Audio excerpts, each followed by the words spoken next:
An interesting perspective just entered my mental focus. It's said that emotions are energy in motion. Energy in motion. What if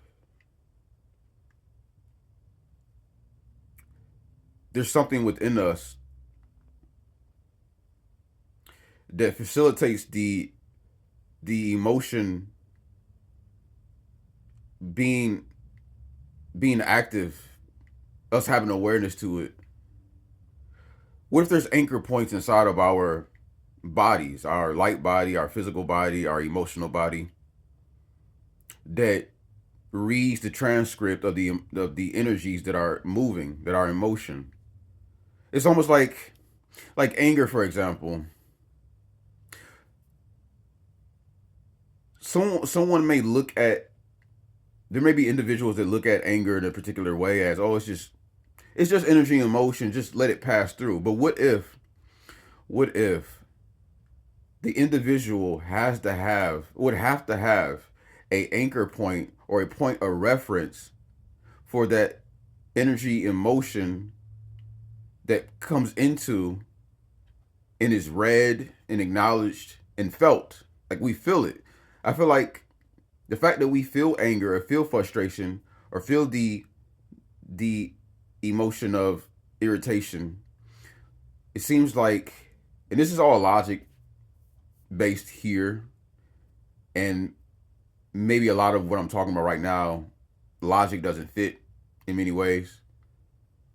So I'm just theorizing and expressing this perspective that just came out of nowhere.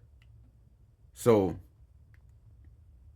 it's like, for an example, another example would be somebody having anger or frustration and they ignore it and they push it down and they suppress it. Many of us have done this. I've done it. Suppress it. And so if the energy is just in motion, if emotion is just energy in motion, and it's meant as people say, as individuals have said, it's meant to pass through us.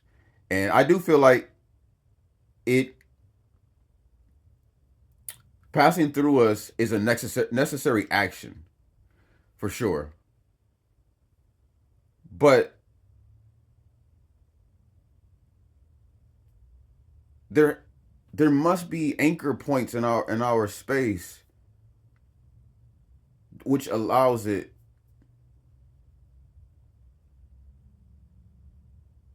to process in a way.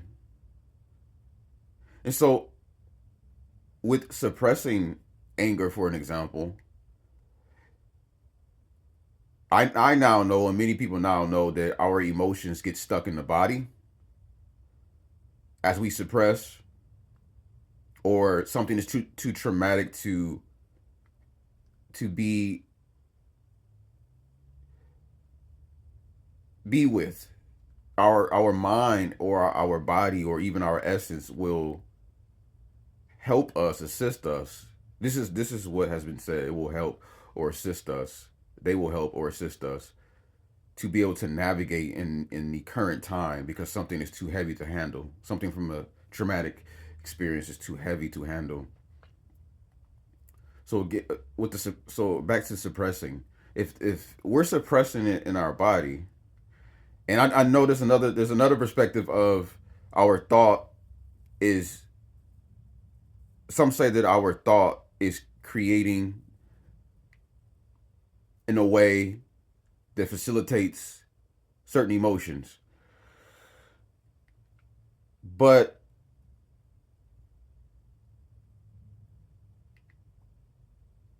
it's more to it. Again, back to the anchor points.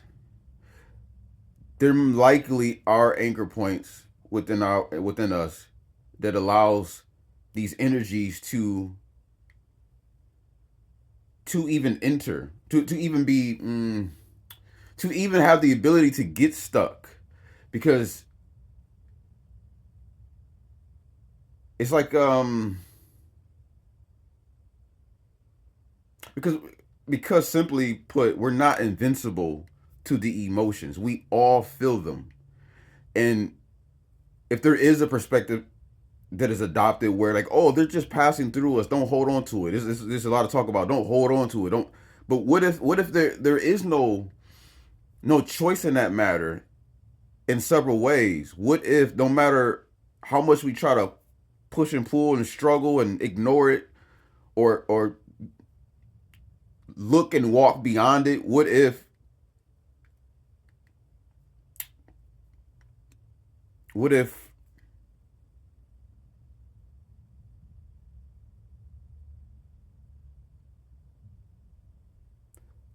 there's a new way that's needed, a new perspective that is needed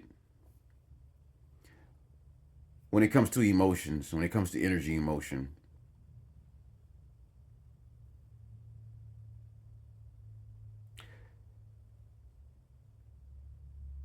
It's simple.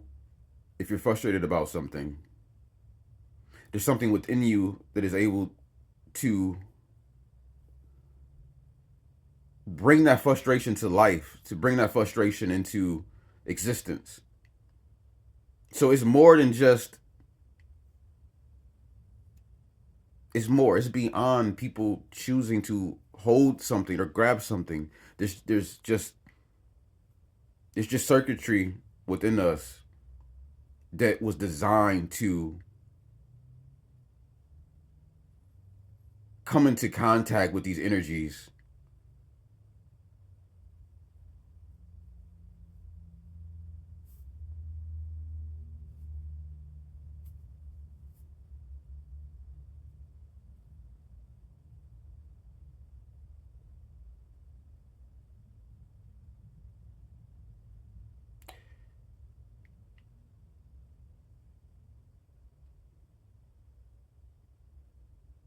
This is a perspective change that seems vital. Instead of going in a direction that's the majority in this world, and which is the direction of rising above. What if it's, instead of rising, what if it's changed into investigating, finding resolution and solution? Because so many things can be interpreted many ways. So one person may say rise above, and they may mean something completely different. But with that being said, I still feel that certain things that are said are linked in a mass way to where that perspective can be shared by multiple people.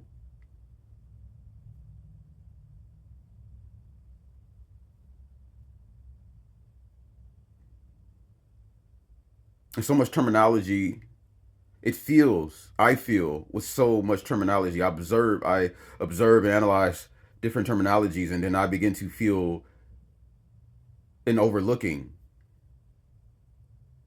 an overlooking message, underlining message.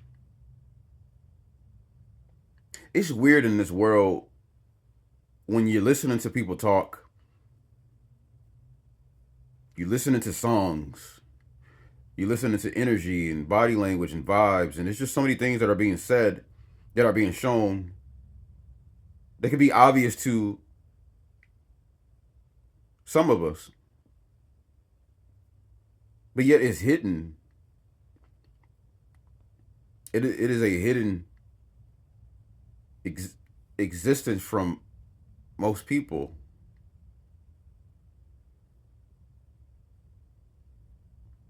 So with that being said, there's a lot of chatter that I've heard that I'm able to feel deeply into, and it's shocking. It's shocking how much is overlooked.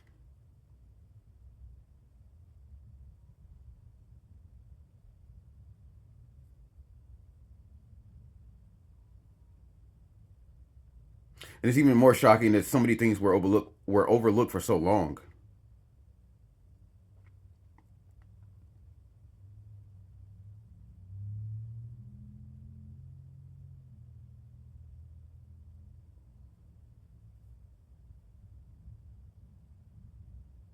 Back to the emotions and the anchor points.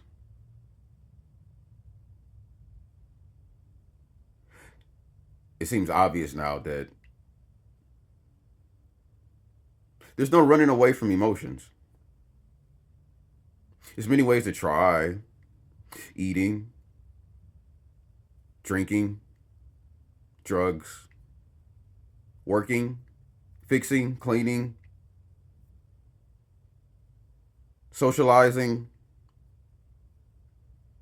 creating. There's so many ways, so many avenues that can be a symbol of evasion, aversion to emotions.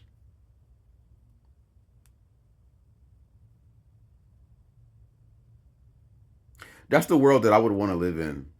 Is the world where emotions come first, everywhere and everything and anything. Emotions come first, not money, not status, not power. Emotions. Think about all the vehicles and airplanes that would be created with so much heart and so much care beyond the level that it is at currently or before. All the things that could be created, it'd be so much more than what they are now.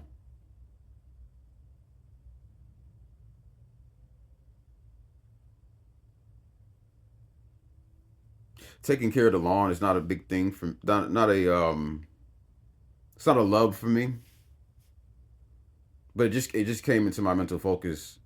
Like the way people take care of lawns, take care of the grass, it would be different. And just 2 months ago, I was seeing. I live in a mobile home park surrounded by a lot of there's a lot of houses in this park. This semi gated community, and for the first time in 7 years, I was seeing a a truck filled with chemicals spraying the grass treatment, not the good grass treatment. But if they knew, and if those companies existed, but they treated the air and the lawn and people differently, it'd be so much better. There's so many ways to do so many things in a better way. There's a better way to take care of the lawn. There's a better way to lay down brick. There's a better way to lay down cement. There's a better way to gather resources like how we do with trees. There's a better way than that. Hearing somebody bring to my attention how hemp can replace plastic, and maybe not completely. I have not done the research, but maybe in some ways it can reduce the plastic production. And I just thought about vehicles back in the 50s and 60s and 40s, maybe 70s. How vehicles were built with so much. Even then, they were built with a lot of heart, a lot of care, a lot of concern. And so back then, there's cars. I don't know. I don't have all the research, but I noticed the simplicity of like car accidents. They were different than they are now. The cars were stronger then than they are now. So I don't know the logistics of fatal accidents in the 50s and 60s and 40s with vehicles, but I know now like it's incredibly high because our vehicles are not strong. They're not made to be strong. They're made to be massively produced, and it shows in the quality. There's so many things to talk about. I have nothing against sports cars, supercars, but I look at vehicles like Lamborghinis, and they're some of the most flimsy cars, and they cost more than a Dodge Ram, which is built with more toughness. It can withstand less damage. And yet this $2 million car, that you can easily get. You can easily lose control of the vehicle, and you can hit a pole at 20 miles per hour, and like the car's completely totaled compared to like a Dodge Ram or another car in its current time that's a bit more durable. Car costs $3 million.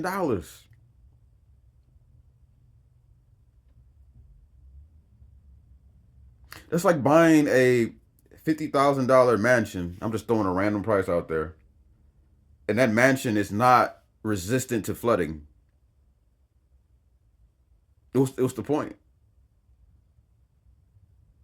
The house ain't worth nothing. It's not worth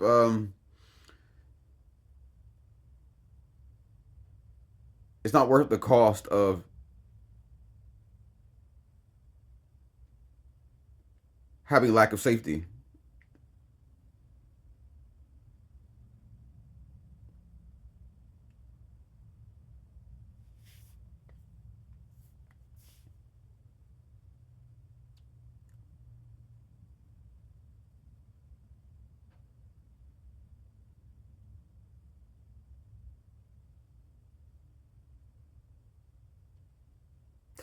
Anyone that is angry in this world, the reality is it's not your fault that you're angry. There may be things in your life that you can change that can mitigate the anger or can transform the anger for sure. That stuff exists. I don't there's no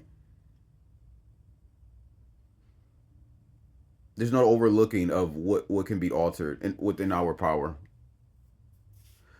But outside of that, there's things outside of our power that they are catalysts for us feeling anger. And that's my view. It has nothing to do with us. Some Many times life can move in a way where anger is witnessed because of what's out there. I'm not so deep into spirituality, so it's many perspectives that I don't adopt to or I do not connect with. And sometimes I sit and think that, well, maybe one day, as a part of the upgrading process, as a part of the growing process, maybe I'll begin to understand this thing or that thing one day, and not understanding it, not being able to understand it right now, not having the capacity to understand it or connect to it, is okay. It's a part of the growing experience. So tying that into a spiritual a spiritual approach of what's happened outside of us is inside of us. I still have yet to grasp that completely. I'm able to sense certain things where it does ring a bell, but not mostly. Because I still feel that with the idea that maybe some things that we see outside is a reflection, but it also I feel it doesn't exclude life, simulation, matrix, whatever you see it as. I feel like it does not exclude that from still operating the way that it was designed to operate.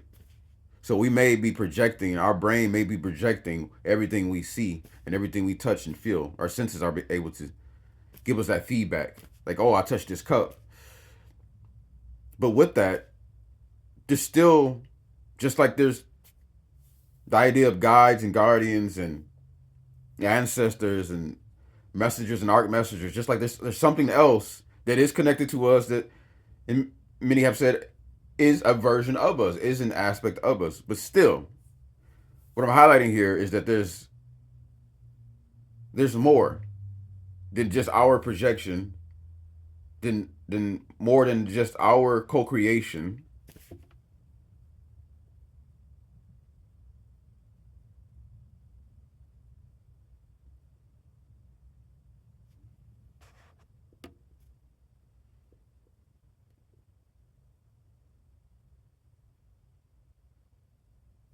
It seemed like 30 minutes have gone by. It's only been 20 minutes and a couple of seconds.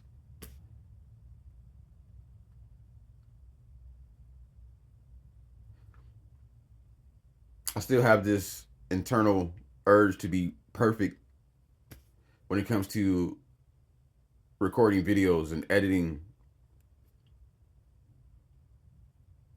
You know, it's that nudge inside to make sure I don't pause too much. Make sure I don't. I think everyone, just about everybody that records a video or even does like a live recording, likely we all were thinking like, man, like I can't pause too much. I can't be silent for too long. This is too odd. This is too awkward. This is too weird. All of these expectations, all of these signature points to hit that are valuable,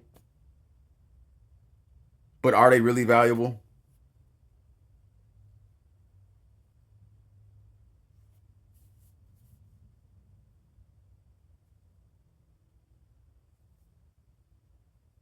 There's a part of me inside that doesn't want to upload this video, but there's also a part of me that wants to, wants my truth, wants my perspective to be seen, to be heard, to be acknowledged, to be witnessed, which is a contrast to all the times in life where I was around people where I was not being fully seen, adequately heard, adequately felt, adequately witnessed, adequately read. So by uploading this video and for it, it creates an opportunity to be seen,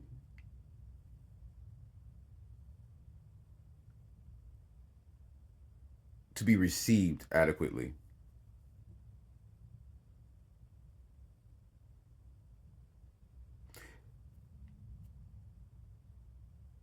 and to get feedback from the proper mirrors, the proper reflections that are needed, that are vital in existence.